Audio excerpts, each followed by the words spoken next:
Hello everyone, this is Lolly. Today I want to show you my newest project. I'm calling this a chunk journal based on the kind of a play on words because we're used to making junk journals. I thought why not make a chunk journal because it's so chunky and chubby and so cute. Okay, let's get started. So you will need some chipboard coasters. If you don't have any, you can always make your own out of chipboard. These are 4-inch square ones. I got these in a stack from Amazon, and I will share a link down below to where you can get those. And if you don't even have those, a lot of restaurants will give you chipboard coasters for your drinks, and I just always collect those. So we're going to use these plain ones today, and then if your coasters are 4-inch square, you just want to go through your papers and cut a lot of 4-inch square papers. Okay, and you don't have to use just decorative ones. You can always add white in the mix. It gives you a lot of journaling spots. So what I will do now is off camera, I'm going to round corners and I'm going to punch holes. And so I am using a 2-hole punch like this. You can use whatever method that you have on hand. And I noticed that when I'm going to use the 1/2-inch corner rounder on here, but it's not exactly the same for my chipboard. So I'm going to do the chipboard so that they match with my papers. People ask, why would you spend so much money on a corner rounder? And this is why, is because it cuts chipboard. The other thing I did besides the 4-inch squares, just so you know, is I left these 3x4 journaling cards intact. I'm going to score them and fold them over. So that's also something that can be done. But I think what I need to do is, here's the thing, if I score it right in the middle, this will fold over onto my holes. So I might just add another inch onto the cardstock and punch the holes there. We'll see. And then I have some of these that are 4 by 5.5, and I'm going to fold the bottoms up like pockets. Okay, so I will get all these holes punched like this and corners rounded off camera. So the ones that are going to be folded differently, I haven't rounded corners or punched holes yet because I want those ones, I know that I want to get them configured first and then work on it. Always make sure when you're punching your holes that you're making sure that you are vertically oriented on the ones that actually have an upright pattern. And I decided to save this one for the front cover and this one for the back. And then I can always put more cardstock here, but I'm going to make my journal first and then figure out if I want to do anything like that. So let's get the Barely Art glue out here. Another thing is, even if you think you will never cut chipboard, so you don't need that big fancy corner tromper, is that with this you can cut several sheets at once, so it's very time saving. It's a very good time saving device to be able to cut. I rounded corners on like 3 sheets of cardstock at once. Okay, so there's that. And then for the back cover, this is a really good way to bust up some of your stash. It's a good stash busting project. If you have scraps, scrap buster. Okay, so this is obviously the cover. It's going to be punched on the left-hand side. And I will be embellishing this, and so I want to punch my holes to make sure that I'm not going to embellish right over the holes. So that's my front and back covers. Now all I need to do is get these in some sort of order.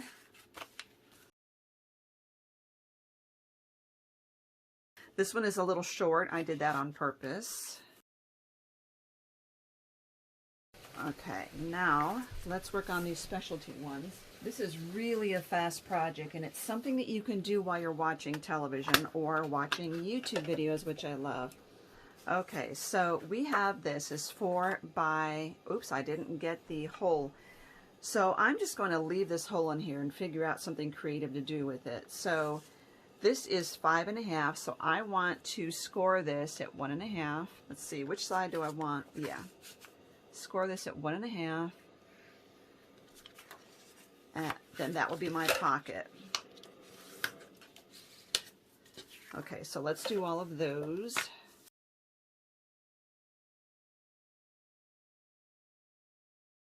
Let's fold that up. Okay, and we're going to glue the pockets down. Actually, what we might want to do is round the corner first. Here, let's do that. Let's get those corners rounded, because that way I can get the glue around the round corner. That makes sense. If you like a deeper pocket, you can make these 6 inches long, and then all you have to do is score it at 2 inches instead of 1.5. So again, round the corners first. Oh, I love these. I love the two-tone look. So sweet. This paper collection is called Not a Creature Was Stirring, and it's what we did our December dailies out of this year. Love it. It is still, these kits are available in my shop. Now we need to punch these ones. Oops. And I can round the top corners now as well.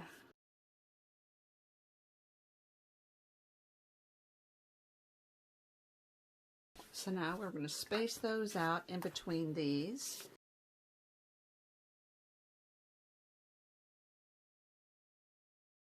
Okay, it's getting chunky.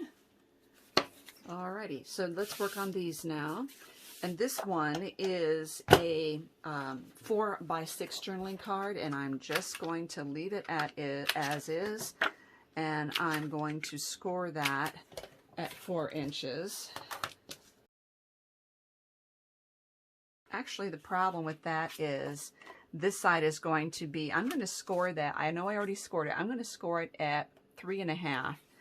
And the reason is that way these not rounded corners will not be showing from the front of my journal. There we go. So I know I have that little extra score, but it's just going to have to deal with it. Okay, so that one gets put in here as well. Okay, now these.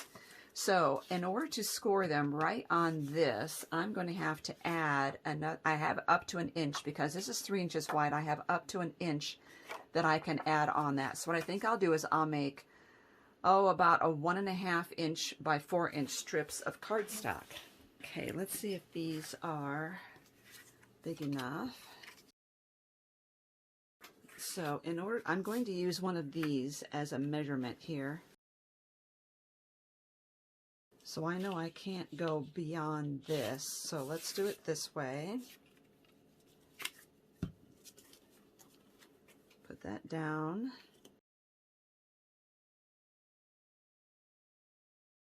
I need to use my grid, really. Oh, you know what? I'm going to push it further in for the same reason. I don't want my other corners showing here. Let's see how that looks. Making this up as we go along. I'm thinking. So I'm just going to line that up anywhere here, because I don't want, when this is folded, I don't want the corners to show. They're going to show a little bit. I might need to round those off a little bit. Okay, so that gives me an idea. So but it's beautiful from the back, so that's okay. Okay, so let's do another one. Let's get this scored first. Scoring this at 3. I do want to score these right between those two cards right there. Let's see if I can get this over here. So let's put this right here. So I want this left of the 4 inch mark here. And I think I did it at 3.5 before. Now I guess the question is, where are these holes going to fall? So let's look. Ooh, just. So I think, yeah, this is going to be a problem. So I'm going to have to trim off part of this. There we go. Now it's going to be perfect. I think each of these are going to be a little different here. And I can trim this off on the right because there's nothing going on there. Now this one I can't trim because I don't want to cut into Mrs. Claus, so I'll have to be careful with that one. I do realize that the branding strip will show on the back of my card, so I'm going to go ahead and trim these off.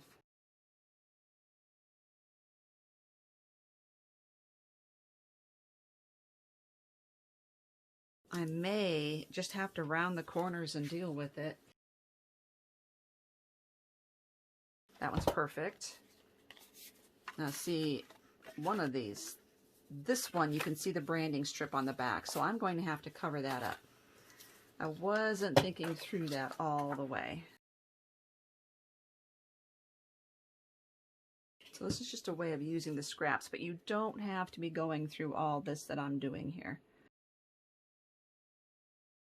Okay, now, so this one will cover that with washi or another strip of something, and perfect. Okay, now we'll put this in there, and these in there. Oh, you know what? These corners have to be rounded. I wanted to wait until I assembled these.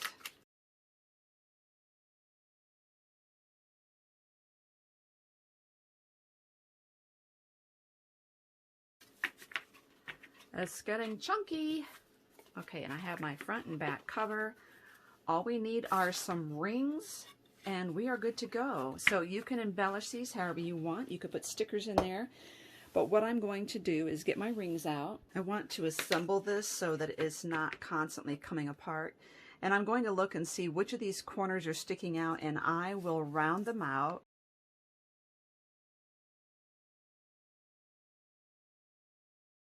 The only thing I'm not going to do is put the cover on right now, because what I want to do with that is decorate it while it's flat on my table. And you can always, these are huge, you can see I can go to smaller book rings, but I want to see what happens when I embellish this. Whoops. So if you have any stickers or sentiments or stamps left over that you can use, now's the time. So we're just going to go through and add some of these lovelies.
The last thing I want to do, like I said, I am going to change these rings out for smaller ones. These are way too big for what I'm doing.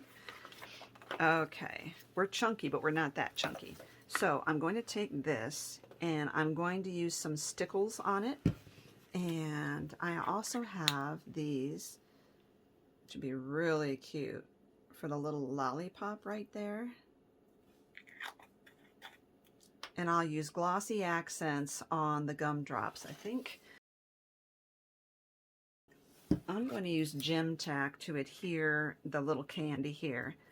These are called carnival candies, and they are shaker elements from Dress My Craft.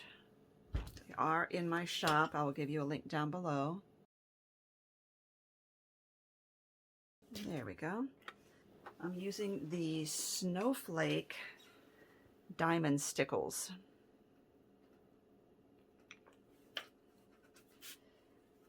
And I'm pushing it and spreading it around.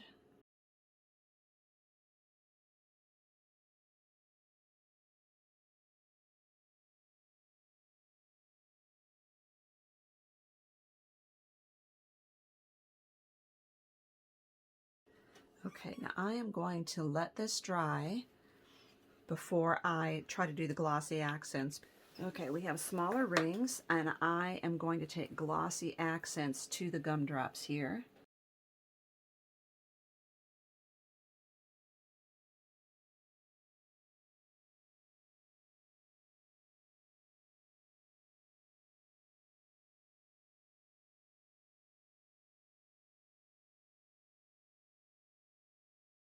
All right, so that needs to dry up. That is so cute. Okay, let's do a final flip through of this. So there is the beautiful glittery cover. I just took a bull clip and one of those garment pins and just hung 2 store-bought dangles on it. So that is just a little decoration there. Okay, so you see I have hole punches. I've added several white sheets of cardstock here to add chunkiness to it, make it a little chubby.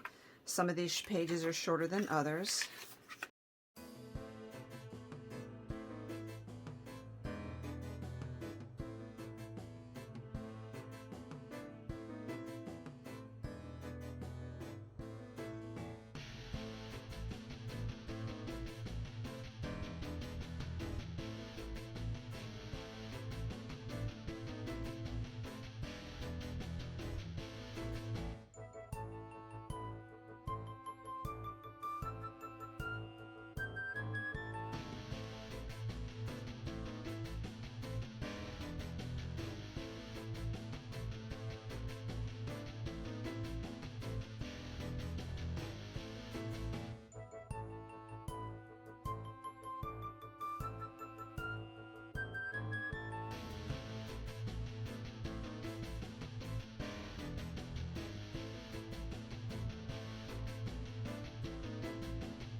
Thank you everyone for watching.